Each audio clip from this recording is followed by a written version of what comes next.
Hello and welcome to moody's hobbies friends.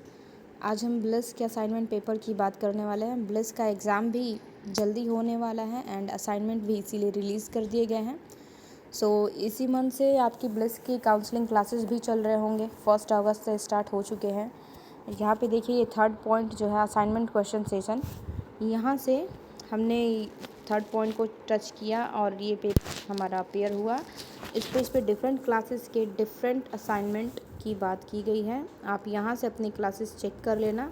यहाँ देखो 5th line में ब्लिस के बारे में बात की गई है। डाउनलोड करना है पीडीएफ को और डाउनलोड कर लेने के बाद ये आपका ओपन हो जाएगा।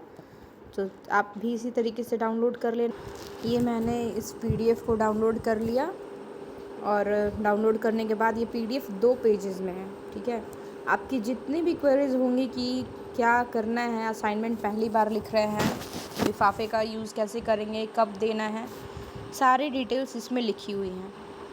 ठीक है, मैं स्टार्टिंग से ही रीड कर देती हूँ। देखिए लिखा है, नालंदा खुला विश्वविद्यालय के विद्यार्थियों के लिए निर्धारित प्रोग्राम्स में सत्रीय कार्य जमा करना आवश्यक है। यानी कि आपके लिए ये असाइनमेंट लिखना ज़रूरी है, इसको स्किप नहीं कर सकते हैं। ठीक है, इसके लिए प्रत्येक पत्र में संबंधित विद्यार्थी को 3 प्रश्न दिए गए हैं, जिनमें से 2 प्रश्नों का उत्तर अपने हस्तलिपि में विश्वविद्यालय द्वारा दी हुई सत्रीय कार्य उत्तर पुस्तिका में लिखना है। ठीक है, तो आप कोशिश करना कि आप अपना असाइनमेंट खुद से लिखें, किसी और से ना लिखवाएं। ऐसा इसलिए है क्योंकि आपको अपना असाइनमेंट जो है ना, आपको आपके एग्ज़ाम वाले डे ही सबमिट करना है। ठीक है, जैसे पेपर 1 का एग्ज़ाम होगा तो पेपर 1 का असाइनमेंट आप लेकर के जाएंगे, और ठीक उसी तरीके से जब हम एग्ज़ाम में एक्स्ट्रा शीट ले लेते हैं तो बांधने के लिए धागा मिलता है, वैसे ही आपको धागा भी प्रोवाइड कराया जाएगा।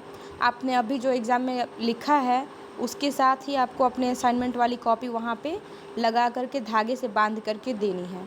फिर वहाँ पे मैच भी किया जाएगा कि आपकी हैंड राइटिंग कौन सी है एंड असाइनमेंट में लिखी गई है तो वो हैंड राइटिंग कौन सी है। तो आप कोशिश करना कि आप अपनी हैंड राइटिंग में लिखना, यहाँ पे पहले ही बता दिया गया है। ठीक है, और हाँ, 10-10 अंक के क्वेश्चन आ रहे हैं। इसका मतलब कि एक क्वेश्चन 10 मार्क्स का है तो आपको 2 लिखोगे तो आपको 20 मार्क्स मिलेंगे। तीनों के 3 नहीं लिखने हैं, 3 में से सिर्फ 2 ही लिखने हैं। चलिए आगे पढ़ते हैं। विद्यार्थियों से आग्रह है कि वे प्रत्येक पत्र के लिए दिए गए निर्देश के अनुसार स्व अध्ययन, स्व विवेक और अपनी प्रतिभा के अनुसार 2 प्रश्नों का उत्तर अपने हस्तलिपि में लिखें। यानी कि आपको 2 का ही लिखना है। और हाँ, ये इसने बताया स्व विवेक, तो यहाँ पे आपको खुद से लिखना है। आप एनओयू का पूरा छाप नहीं सकते कि लिख देना है। आप सर्च कर लेना नेट पे, आपको बहुत सारे रिज़ल्ट मिल जाएंगे। एंड उसके बाद देखिए, किसी भी पुस्तक या नालंदा खुला विश्वविद्यालय द्वारा दी गई पाठ्य सामग्री से नकल करने पर उनकी उत्तर पुस्तिका का मूल्यांकन नहीं किया जाएगा।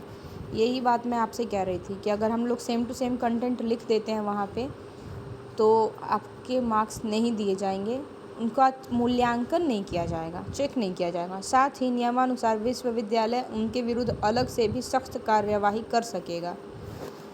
तो एक तो आपके ऊपर आपका कॉपी चेक किया नहीं जाएगा, दूसरा पेनल्टी भी लग जाएगी आपके लिए। तो इसलिए बेटर है कि हम पढ़ें कहीं से और लिखें कहीं से। ठीक है, आगे देखिए, विद्यार्थियों से अनुरोध है कि सत्रीय कार्य की उत्तर पुस्तिका तथा उसके लिफाफा पर वे अपना नाम, अनुक्रमांक तथा पत्र संख्या अवश्य लिखें। ये 3 डिटेल्स आपको बता दी गई हैं, यही आपको फिल करना है। नामांकन संख्या गलत होने पर सत्रीय कार्य की उत्तर पुस्तिका का मूल्यांकन नहीं किया जाएगा। इसलिए आप एक एक डिजिट जो आप लिखेंगे अच्छे से लिखना, सोच समझ के लिखना, गलती मत करना।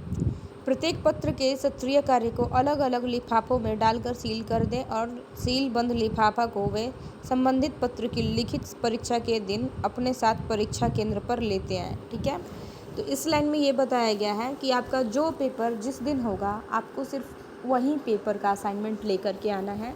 सारे असाइनमेंट एक साथ लेकर नहीं जाना है। और एक लिफाफा जो आपको मिलेगा, एक लिफाफे में सिर्फ एक पेपर का असाइनमेंट डालना है, 2-3 नहीं। ठीक है, और उसको सी ऑफ करके लेके जाना है। उसके बाद देखिए आगे कह रहा है, पुस्तिका का सील्ड लिफाफा ले आए। तदनुसार अन्य पत्रों की लिखित परीक्षा के दिन उन पत्रों से संबंधित सील्ड लिफाफा अपने साथ ले आएँ और अपने सीट पर रख लें। तो वैसे ही डेट्स आपके ओवर होते जाएंगे। पेपर 1 के दिन पेपर 1 का लिफाफा ले जाना असाइनमेंट, एंड पेपर 2 के दिन पेपर 2 का असाइनमेंट जाएगा। ऐसे ही कर कर के आप अपने सारे असाइनमेंट अलग अलग अपने एग्ज़ाम्स को सबमिट करोगे, ठीक है, पेपर वाइज। सत्रीय कार्य की उत्तर पुस्तिका को किसी भी हालत में डाक अथवा कुरियर से नहीं भेजें, क्योंकि विश्वविद्यालय इसको स्वीकार नहीं करेगा, ठीक है। यहाँ पे देखिए, आप डिस्टेंट एजुकेशन में आप ज़रूर पढ़ाई कर रहे हो, लेकिन आप अपने लिफाफे वगैरह को आप इस तरीके से सेंड नहीं कर सकते कि स्पीड पोस्ट कर दिया या डाक के थ्रू भेज दिया, ये सब नहीं करना है। लिफाफा दिया गया है सेफ्टी के लिए।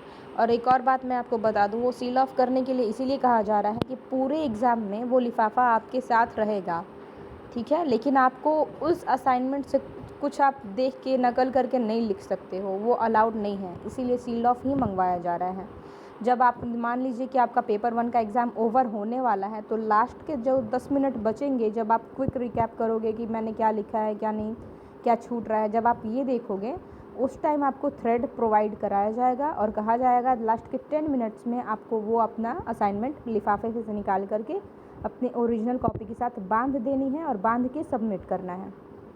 तो यही मैं कह रही थी कि आप असाइनमेंट भी अपनी ही हैंडराइटिंग में लिखना, ताकि जब कॉपी आपकी चेक की जाए तो आपका original paper plus assignment paper दोनों की हैंडराइटिंग मैच कर जाए और आपके मार्क्स रिड्यूस ना किए जाए, ठीक है। एंड आगे देखिए, किसी भी पत्र में थ्योरी पेपर की परीक्षा समाप्त हो जाने के बाद उस पत्र से संबंधित सत्रीय कार्य पुस्तिका स्वीकार नहीं की जाएगी, ठीक है।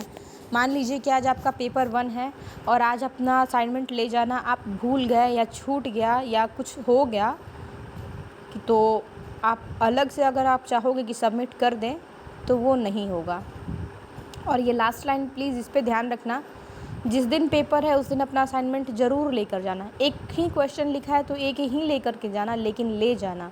जितना लिखा है, जो लिखा है वो देना, क्योंकि अगर आपका एक भी असाइनमेंट छूटता है ना, तो आप समझ लेना कि उसके हिस्से के मार्क्स आपको नहीं मिलेंगे और ये भी हो सकता है कि आपके रिज़ल्ट्स ख़राब हो जाए। तो इसके लिए थोड़ी सी लापरवाही प्लीज़ मत करना, थोड़ी भी लापरवाही नहीं। तो ये था आपका नालंदा ओपन यूनिवर्सिटी का सत्रीय कार्य जमा करने की विधि, किस तरीके से जमा करना है और क्या क्या इंस्ट्रक्शंस फॉलो करने हैं। आप फिर से एक बार खुद से भी पढ़ लेना, आपको बेटर समझ में आ जाएगा। ये PDF का 2nd पेज है। इस पे आपको देखिए डिफरेंट पेपर्स के लिए क्या क्या क्वेश्चंस पूछे गए हैं ये बताया गया है यहाँ पे। जैसे पेपर 1 के लिए 1 to 3 क्वेश्चंस पूछे गए हैं, इसमें से आपको कोई 2 लिखने हैं, ठीक है। और इसके लिए आपको 20 मार्क्स मिलेंगे। कोई भी 2 क्वेश्चन, तीनों के 3 नहीं लिखने हैं। वैसे ही पेपर 2, पेपर 3, पेपर 4 और पेपर 5 के लिए भी लिखने हैं कोई भी 2 क्वेश्चन। और अगर आपको कोई भी क्वेश्चन के आंसर लिखने में अगर थोड़ी डिफ़िकल्टी फील हो रही है ना, तो आप गूगल कर लेना इस आंसर को, क्रोम पे जाना, अपना ओपन कर लेना और उसके बाद कोई भी वेब ब्राउज़र आपके पास है आप उसमें जाना, इस क्वेश्चन को सेम टू सेम लिखना, उसके बाद सर्च करना। आप देखोगे आपको बहुत सारे रिज़ल्ट मिल जाएंगे, आप वहाँ से लिख सकते हो। लेकिन हाँ, कोशिश करना पढ़ के खुद से लिखने का। सो इस तरीके से आपके सारे क्वेश्चंस डन हो जाएंगे बहुत इजीली। आई होप आपको आज का वीडियो पसंद आया हो। So please like, share and subscribe our channel and stay tuned. Thank you. Bye bye.